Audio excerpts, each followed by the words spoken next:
The Indigenous people have been on the land known as Canada for centuries, while immigrants were new to Canada. Yet both of these groups have had a huge impact on Canada's economy. They have had many similarities, but also many differences. Let's start with the Indigenous people. They were here in Canada long before immigrants, and even British colonies at that. They had a critical impact on the development and creation of the colonies, helping voyagers find their land and early trade with the colonies. However, Indigenous people already had their own economy and tradition, so they weren't too interested in building Canada's new economy.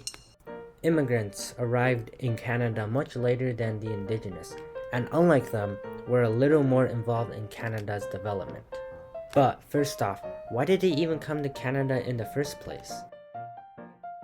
In 1858, gold was discovered in BC, and what ensued was a gold rush. An influx of explorers came from all over the globe. However, many of the infrastructure was incapable of holding so much people. Therefore, Canada hired many people who had trouble living in their own countries to move to Canada.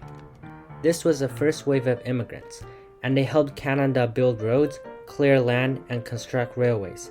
And they also were farmers, fishers, and craft workers. One of the most critical things immigrants built was the Canadian Pacific Railway, which was built by 15,000 Chinese immigrants. This railway linked up all of Canada's provinces together. What was the Indigenous people doing around this time? Indigenous people were more focused on their economy and tradition. They passed their tradition, told stories, traded, and hunted, having less interaction compared with the immigrants. They still participated in Canada's economy. They were miners and worked at sawmills, but they were less interested in Canada's economy compared with the immigrants. However, the Canadian government had other ideas.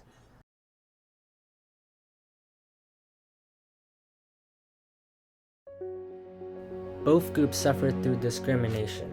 For immigrants, many immigrants, especially Chinese, were paid less than white people, even though they were more efficient at their jobs. Immigrants also didn't compete for gold during the gold rush. Why? Because white miners had murdered many and driven away many miners, leaving a cloud of fear. Those who did mine only mined in leftover mines. Indigenous people also suffered through discrimination, and they had to deal with the Indian Act, the banning of potlatches, and, of course, residential schools. Residential schools were made mainly to assimilate Indigenous culture, but also to make Indigenous people contribute more to Canada's economy. In fact, one of the 3 reasons listed by the Truth and Reconciliation Commission for establishing residential schools was to provide Aboriginal people with skills to participate in a markets-based economy.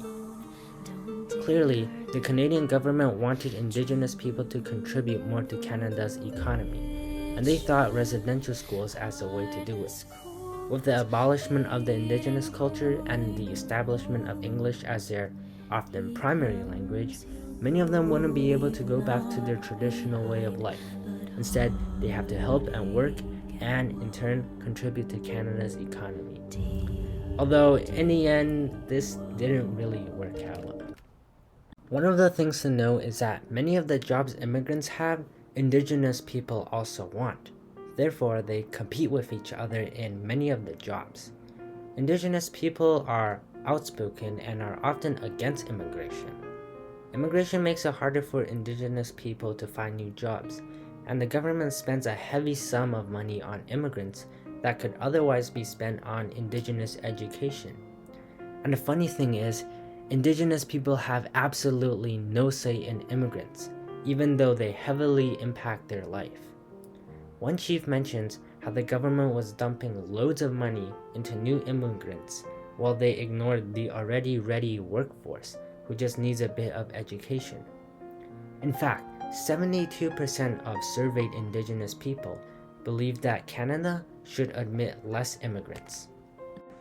Editor's note: the population of Indigenous in the 1900s was an estimated 500,000, while from 1900 to 1910, over 1.6 million immigrants arrived. there was 3 times more immigrants than Indigenous people. Let's look at some similar jobs the two groups had. Both groups were fishers, and both were farmers. Indigenous farmers were often asked to farm before receiving seeds. Factory work was also common, and slaves was also another common job. So who has contributed more to Canada's economy overall? I think it's safe to say that immigrants have slightly impacted Canada's economy more. But after doing so much research, I don't think it's really fair to compare the two groups.